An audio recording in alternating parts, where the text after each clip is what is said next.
Would you please welcome to the stage my cohort in crime, Rajan Dattar from the BBC.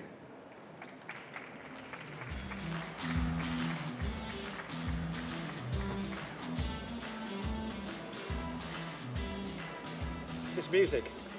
Can you hear me all right? Yep, all good. Hola, ¿qué tal? ¿Estás bien? Hables español. This is where it goes wrong, because my Spanish is not perfect, so I will stop speaking Spanish now. But I do want to acknowledge we are in the city of Seville, where this beautiful language is spoken. Thank you for having me here as one of the hosts of A World for Travel 2023.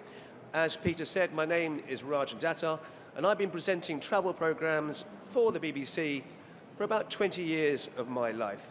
And I think right now we are at a time where there's more upheaval in this business than I've ever experienced before, and we've experienced some stuff in our time.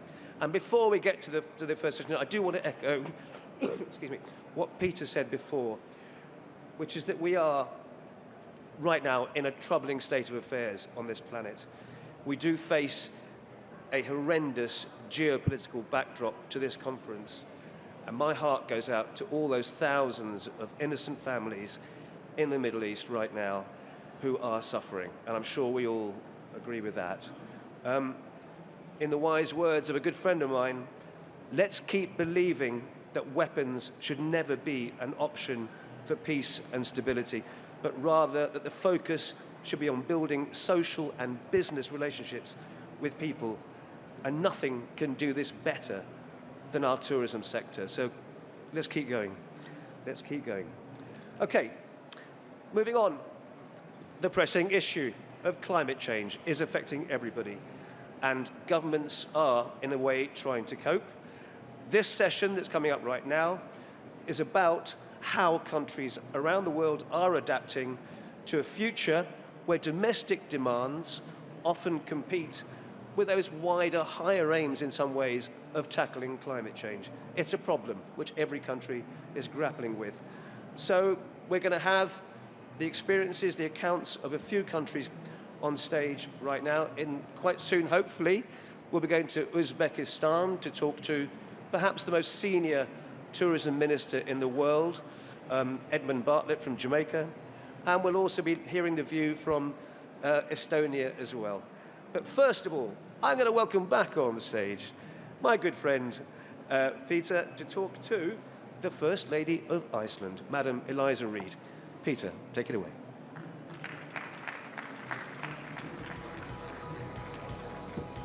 So, how do you introduce my next guest? I could introduce her as a Canadian Icelandic travel writer. She's laughing, but she is. I could also introduce her as an author of a best-selling book called The Secrets of the Spraka, which dealt with the most amazing, incredible, and resilient women of Iceland who were leading the way. Or I could just finally just say, would you please welcome the First Lady of Iceland, Eliza Reid.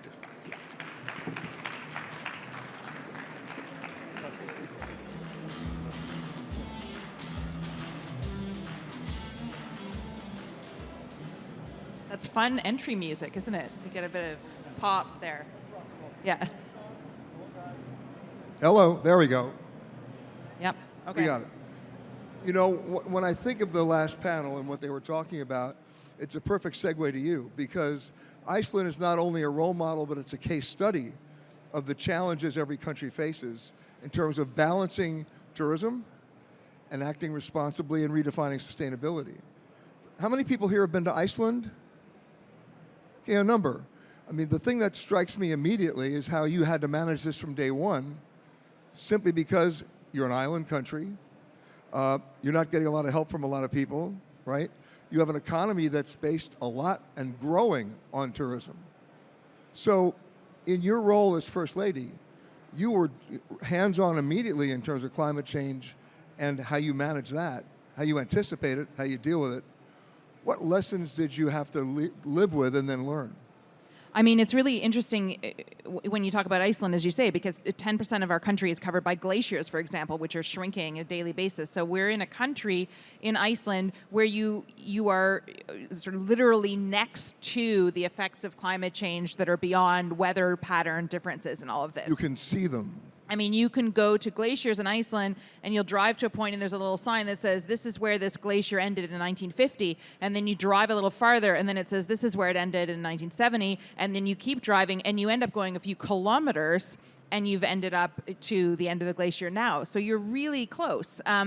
We also have a town called Hup in the southeast of the country. It's right underneath Vatnajökull, Europe's largest glacier. And that town is actually rising by a couple of centimeters a year, which sounds counterintuitive when we're talking about sea levels, but it's because the glacier, which is so heavy, is melting so rapidly that the Earth is getting lighter there, and it's actually rising a little bit. So we absolutely see the effects of climate change in Iceland. But as you mentioned, tourism is incredibly important to our economy. It's the biggest contributor to GDP in the country. By the way, the global average is about 11%. What is it in Iceland? Now you're going to ask me numbers. I'm going to forget. Higher than that, for sure. We'll live with that. Yeah, we'll say that. But the biggest contributor, which surpassed fisheries in about the year 2014, 2015. So for us, it's a huge, it's the most important contributor to our economy. And there's a lot of dialogue about how we work together. So how the people who are coming to our country have a good experience, and how the people who work in the tourism industry and people who don't directly work in the industry are also benefiting from it. I mean, you just mentioned the signs of the glaciers. Literally the signs. You see the signs. Yes. Right? So it's almost an inevitability that you're going to be erecting some new signs. Yeah, yes, and actually a couple of years ago, there was a ceremony for a lost glacier called Oak, a glacier that has disappeared. And we're a very literary country in Iceland as well, and so we had a very well-known writer create an ode to this lost glacier. You can go up and read it and say, you know, this glacier disappeared in 2019. At that time, we knew that the glaciers were disappearing, and only you will know if they are all gone in 200 years, as we predict might happen. You know, one of the most recent examples, and a tragic one, were the wildfires that happened in Maui, which destroyed western Maui and the town of Lahaina. And then comes the double-edged sword, which every country is dealing with on a different level, and that is, well, we just lost all this stuff. Do we want people to come back and visit? Right? It's that challenge of the numbers game. I mean, when you go to Iceland right now, every plane is full. You've just had a great summer, no doubt about it, right? But in the local community in Hawaii right now, there are people that are saying, please don't come. We don't want you to come. And yet, these are the people who lost their jobs when the fire happened. So yeah, well, I think, you know, knowledge is power. And I can give you an example last year. This is maybe with my First Lady hat on. We hosted the President and First Lady of Finland last year on a state visit to Iceland, as you do when you're part of the head of state couple. And we took them to one of these glaciers, Langjökull, which it's possible to travel underneath it and see it. And they have both continuously mentioned this experience, because when you see it for your own eyes, it kind of imprints itself on your soul, and you're reminded about it. And so I think that if we can showcase what is happening, that is also very important to people. But then we have to, as you say, be traveling in a sustainable manner. And one of the, you know, that challenge that we have in Iceland is that we're an island. So you're either arriving to the country on an airplane, or you're maybe on a cruise ship, which is its whole other area.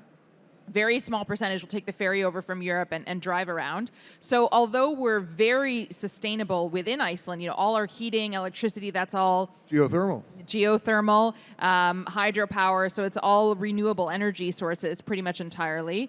We have to work on encouraging visitors to travel in a sustainable way, and we've been really active, I think, in doing that over the last several years by encouraging people to take it slower, you know,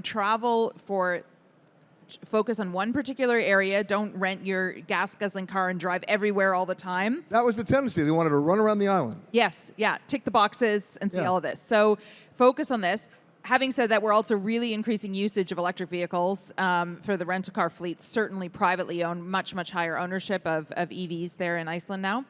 And encouraging people to visit year-round, as we say. And then there's small steps that you can take, and I think we're aware that visitors and travelers we want to be sustainable. You know, we want to be courteous visitors and courteous travelers and understand what's going on. And you can go to visit Iceland and you can see a whole section on sustainable travel. One tiny example is a couple of years ago where we had a campaign to drink the tap water. I feel secure in saying that Iceland is the best tap water in the world. Better than New York? Better than New York. Okay. True. But you know, there are cities around the world, obviously many cities, where the tap water is certainly safe to drink, even if it's not the best tasting. And it's so sustainable to just bring your reusable water bottle, fill that up all the time. And people don't necessarily know, of course, when you're visiting somewhere, what it's going to be like. Is that glacial water? It's glacial water. It's delicious. By the way, you know, you thought about feeling and seeing a location. My very first trip to Iceland was about 20 years ago, and they took me to a location where the ground was already on fire. It was, I was right? Fire and ice. That's Fire and what we ice. call it, yes. And the ground beneath me was so warm, and that's when I could finally understand the connection between all your homes being heated, all the energy coming from underground. As someone, you know, who grew up in Canada and was always taught about, you know, conserving energy, I always thought it was strange because the homes almost all the homes are heated through hot water and sustainably renewable technology. So in Iceland, the heaters are almost always on, and if you get too hot, you just open the window. Kind of a different shift in mentality we're working on. Get the fresh air, but the heater stays on. You figure that out then. But you know, it's interesting. It's still this conflict in many destinations between the desire to attract more numbers, right, to attract more visitors, and the actual impact of those visitors, of course.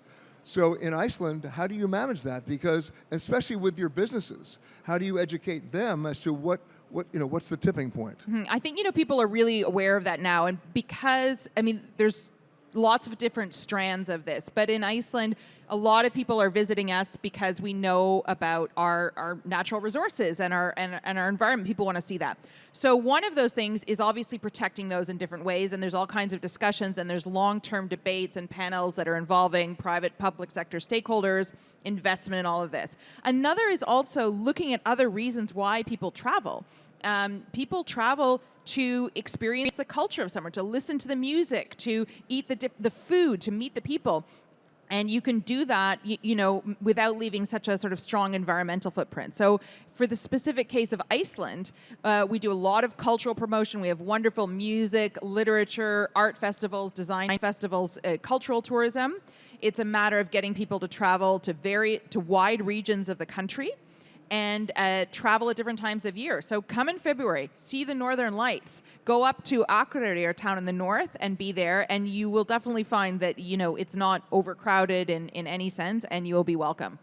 And then there's, of course, the airlift issue, because at one point there was only one way to get to Iceland. I go back to my college days where you flew the old Constellation on Iceland Air, and you stopped there because it was the cheapest flight going. We're slower, but we're lower, was the caption. I like that. And now you've got service from how many different airlines? Oh my goodness, dozens. Yeah, we have 2 airlines in Iceland, Iceland Air, and then Play Airlines, a low-cost carrier as well. And airlines is, again, it's a little more seasonal on the airlines because so many people, especially from Europe, are coming in the summertime. But we're in Iceland, we're incredibly fortunate with the amount of service that we have. And the idea is, again, come and stay for a little while. You know, don't stay, really savor it while being in the country. So to what extent can you say, perhaps proudly, that you're a role model now of destination management in terms of what we're challenged with? I think, you know, absolutely, I think we are. And I think it's because the government is really committed to you know, reducing carbon emissions and doing everything to do with the Paris Accords. And also because we're very sustainable when it comes to energy usage and renewable energy, and in terms of involving tourism and the travel sector in that, both in terms of buy-in, you know, over 90% of the people who come to Iceland are happy. Almost 90% of the people in Iceland are happy about tourism, and building up the education and awareness so that we know that we are all in this together and it's something that's going to benefit all of us. Ladies and gentlemen, the First Lady of Iceland, Eliza Reid. And Eliza, if I could ask you to sit on the stage for a second, invite Rajan back, because we're going to go to the satellite right now for our other panelists. Thanks, I'll be back. Thank you, Peter. Okay, now then, we have to number one, see if we can get this line up to Uzbekistan. We haven't got Edmund Bartlett, the Minister for Jamaica, because he's been taken away to a meeting with the Saudi Arabians. Fair enough, that's business. Hopefully we'll get him back. But we do have, I'm hoping, on the line, from ICF, Nikolaos Golfinopoulos. And where's Dimitrios? How was that Greek? Good. Who's the head of tourism for ICF. Nikolaos, are you there, number one? While we wait for that, let me just tell you a little bit about Uzbekistan. Ah, fantastic. Oh, don't you want to hear about Uzbekistan? I'll tell you later. Nikolaos, can you hear me? Very good. Thank you so much. Now, tell us all here, what is being discussed right now at the UN WTO General Assembly? Are the kind of issues we're talking about here, sustainability, are they top of the agenda there as well?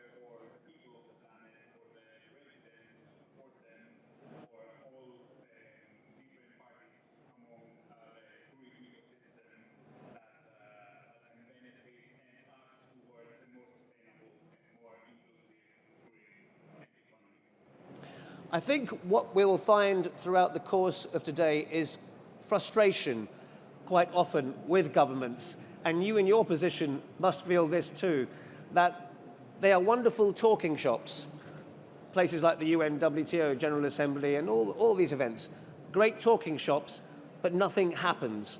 How do we make sure that they commit to action?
One thing that I have noticed, Niklaus, and I think a lot of people here may have too, is that there feels like around the world there is a backlash against progressive, sustainable policies.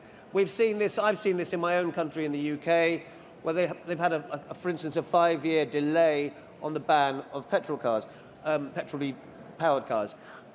We've seen similar moves, I think in Germany of all places, and around the world.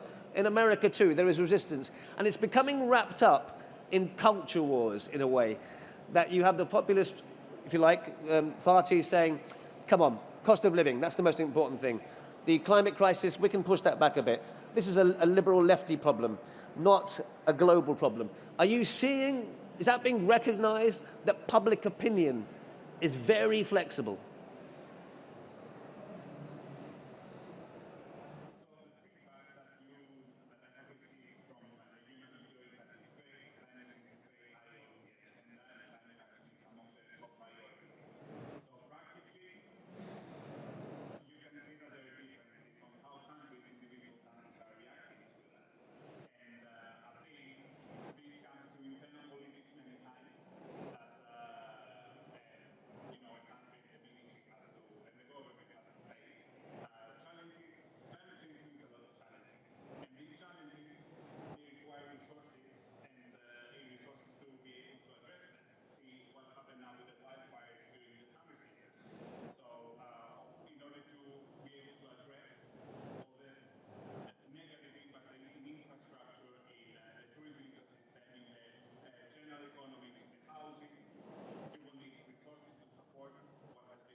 I think that competition between, as I mentioned before, that the higher aims of, which should be high, they should be everyone's normal aims, but anyway, of dealing with the climate crisis against domestic demands is going to be a constant tension.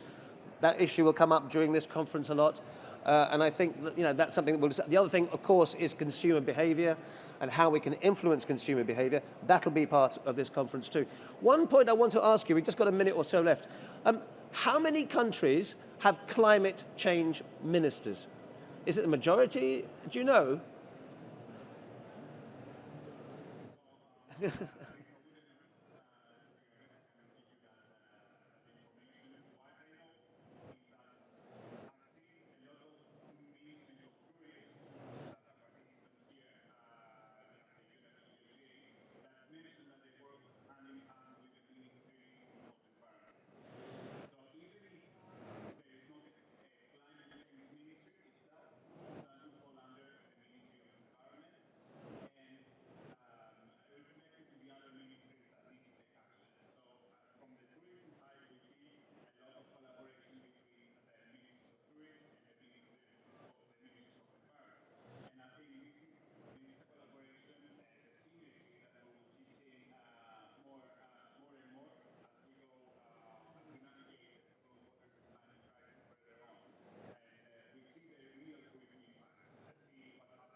Nikolaus, thank you so much. The big next intergovernmental challenge will be COP28, which is coming up. And we sincerely hope, again, that tourism gets onto that agenda. It's always a fight, I suspect, with COP28, well, all the COPs. So let's hope that tourism becomes more center stage. Thank you for the moment. Oh, and by the way, enjoy Uzbekistan. I was there recently. This is a country that's been closed to the outside world pretty well for 100 years to tourism. It's suddenly become much more open, and it's a fascinating place. I urge you to go and see it. Nikolaus, thank you so much.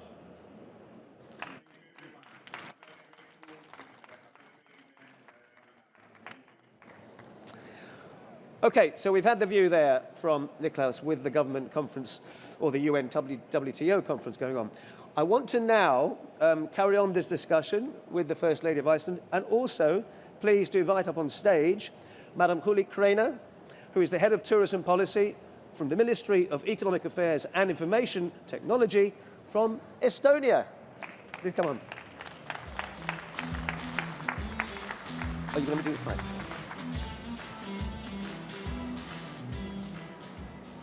Thank you. It's my pleasure to be here and tell you a little about our story about Estonia. I don't know how many of you have been in Estonia. Oh, great! Great! Yeah, so Estonia is a very small country. We are a Nordic country neighbored by Finland, Sweden, Latvia, Lithuania, and Russia. And our population is only 1.3 million. And this is why we think it's really important to be part of international networks and unions. And so we are a member of European Union, Eurozone, OECD, also Schengen and NATO.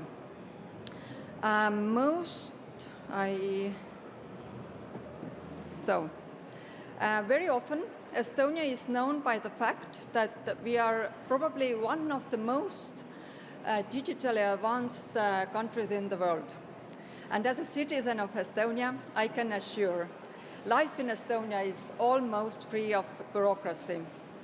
And also our government functioning 24/7 actually for me is giving the content for the digitalization. This makes us efficient. And maybe that is why we, as citizens, have more time to enjoy life, or our companies have more time to innovate. And of course, this background is maybe the reason why we are having the most startups per capita in Europe. And also our government just few years ago introduced, like we call in Estonia, a governmental startup program. It's e-residency program. And just to give opportunity to others who are not Estonians to be part of our digital services. And now there are more than 100,000 e-Estonians all around the world, which means this is as big as our second city, Tartu, for example.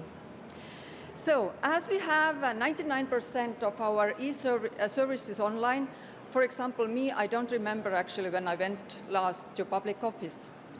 Probably it was 11 years ago when my son was born and we needed to go to put him a name, but now it's not needed anymore. By the way, do you believe it's also possible to get married online in Estonia? Well, almost. You can do all the preparatory work online. So basically you can make an e-proposal, but still both of the partners need to go to public office to say, yes, I do. So, but when I come more closer to our tourism affairs and Estonian tourism, then Estonian nature is definitely the key element shaping the Estonia as a tourism destination. So protected nature is never too far away in Estonia. For example, I live in Tallinn. It takes me 15 minutes by car to go home. And then when I go running, then it's only 5 minutes for me when I end up in the middle of forest. And there I can actually hear silence. I very often stop when I'm running just to hear it. And then I can take a deep breath of one of the most cleanest air in Estonia. There are also one rumor around Estonia that some of our foreign students have said that maybe the air is too clean in Estonia. It makes us too clear. Our thoughts are too clear, so maybe it's not a very good thing. But that's true. A significant part of Estonia is under nature protection. And also there are big or large areas in Tallinn protected. So basically, it is maybe too clean. But come about sustainability, then for Estonians, sustainability is definitely not a trend, but it is a tradition. Nature have always been giving us shelter, food, and power to our soul. So this is where actually our traditions for culture and food traditions comes from. And altogether, nature, food, and culture, these are our pillars to develop tourism in Estonia. And there is a horizontal level sustainability. And in Estonian, there are several ways to express sustainability. And as Estonians, we very often use the broadest way to express it. It's being in a nature, it's trying to understand nature, it's also contributing to communities, it's also about limiting actions, it's preserving our heritage, culture, and traditions. And maybe the biggest challenge for us is to raise awareness about that actually we are being sustainable, because Estonia ranks fourth in Euromonitor Sustainable Travel Index. Very many businesses are either applying or already having green labels and green certificates. And but we are also actually seeing the climate change signs. Of course, it's all connected, and it's also in Estonia. And to achieve science, to achieve the climate change objectives, we see there is the only way forward is to do it at every possible level. So at our governmental level, of course, we are joined international climate conventions, and we are implementing EU climate law. But what we see that our companies are saying that it's not enough anymore to develop sustainability inside your company. You need to take further steps, and regional collaboration is the next level, where we see very nice examples, Rail Baltica or the green maritime traffic corridor between Estonia and Finland. Also at governmental level, there are now a new Ministry of Climate, and the very important task for them is to draft the climate law. And with what comes to tourism, then we also see that when planning a future for Estonian tourism, we cannot look back. We need to take a huge step out of our comfort zone, and so we have started to draft new tourism long-term vision for Estonia using strategic foresight. So it means for us that we are completely taking a different approach, and we are involving as many participants as possible. And the idea is actually to ask from our stakeholders, DMOs, our local people, what is the future of tourism they want to see in Estonia. So this is, thank you.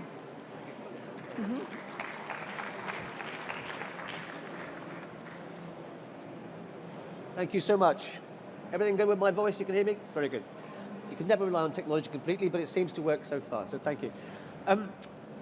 Eliza, we've just heard there from Cooley, and I know one thing, one interesting phenomenon that's happening that you mentioned to me before, which is that you're getting people from southern Europe buying summer cottages in the north of Estonia.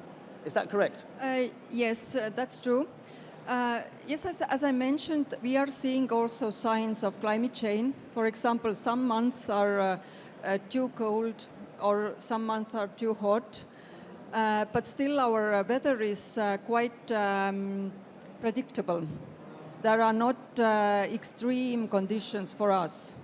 And yes, there is a trend that especially people from South Europe buy land or real estate in Estonia to build summer cottages to somehow to escape from Extreme the heat. extreme heat. Yes, so yeah, it's actually very nice that our friends from South Europe now come to live in Estonia, and we see them more often. But of course, we understand that it's all connected world, and we, of course, it's a but maybe not a very positive sign. Well, exactly. And I'm going to come back to Iceland because I know you've had issues with that in Iceland. How are you dealing with that? With people. With people buying property or making Iceland their summer destination? I mean, yeah, I would say there's been less of dialogue of issues for, say, buying summer destinations or cottages, even though we also have a summer house tradition in Iceland. Definitely an increase in tourism from people who are escaping the hot weather, because in July in Iceland, if it hits 20 degrees, we're very happy and we all go outside. More of an issue if you're talking about property buying. It's large swathes of property of kind of natural surroundings and what people are going to do with it and how it's going to be developed, which is kind of more of a political issue, I would say, than a tourism issue. But when it comes to tourism and climate change, I would say that we see, there's been more landslides, for instance, in the east, or more risks of avalanches and those kind of things. But from a tourism point of view, in fact, it makes our summers a tiny bit warmer, and we don't have warm summers, so that's maybe more manageable for people. And we've never had very cold winters, so it's the weather patterns is less of a challenge for us. What percentage of the economy in both your countries is tourism? Does it make up from tourism? Do you know, it's by far the biggest for us. What is it? It's I don't remember. Okay. Straight up. But it's the most important for us. And for you? In Estonia, it used to be around 8% of our GDP, but now we are assuming it's 5%. So Estonia is not a tourist country inside. We are still more like other businesses. Yeah. And what would you think if it did become much more of a tourist country, partly because of climate change, which made it a more amenable climate for people to come to? How would that affect your country? So far, as we are not definitely a mass tourist destination, then probably there's not going to be masses of people buying real estate in Estonia. So as our government is always considering all the changes what concerns nature, and mainly, maybe when it comes to influence our nature already, then of course there's going to be steps. But so far we are more than welcoming people coming to Estonia. They can afford they can be e-residents, or they can apply for a Digi-nomad visa to live a longer time in Estonia and do business and travel around Estonia and also other neighboring countries. So far we are seeing it's kind of a nice thing for us. Okay, we haven't got much time, but the other aspect of sustainability, well, there are many aspects of sustainability, but is the human aspect, is local communities, how much they are stakeholders, how much they are involved in the decisions that are made at government level about tourism. What is the feeling amongst Estonian people about their future when it first comes to climate change, but also the impact of tourism? Estonians are mainly known about their hospitality. They are welcoming everybody except Russians. But but what is the process right now is this drafting our new tourism long-term vision. So this is our opportunity to have online webinars, and we are actually inviting everybody who is interested in tourism in Estonia, and they can say what do they think about Estonian tourism and future. And this online opportunities gives us really to involve a huge amount of people. And these are right now going, and they are really interesting, these conversations and ideas, so it's very nice. So the online aspect of your country actually means there's more meaningful conversation, there's more dialogue going on amongst everybody. And I think it's the COVID also made a change similar to other countries, that it's so nice to involve your local communities, and there are so many more options to do that nowadays. So it's. I'll add too that in Iceland we do that also from a local point of view, because our island is over 100,000 square kilometers, so it's a big space, and just for people to be able to communicate from the tourism sectors in different areas, all the online meetings and everything allows people to make those decisions more rapidly. And when it comes to tourism, as I said, by far the biggest contributor to our economy. So all the different levels of stakeholders are involved in that conversation. And that's going to continue to be that way. Yeah, you don't walk over the feelings of Icelandic people easily, do you? You have to take them into account. No, absolutely. Okay, time unfortunately is up for right now. We are going to a coffee break. Before you do that, I need to inform you now about lunch. I know it feels like a long way away, but in advance. For most of you, it's in the network lunchroom. If you don't quite know where that is, there are runners here who will show you to where you need to go. And very importantly, after that, you need to be back in this room at 3:30. But right now, as I just said, it's coffee break time. Please be back in 10 minutes. Thank you very much indeed. Thank you. Thank you.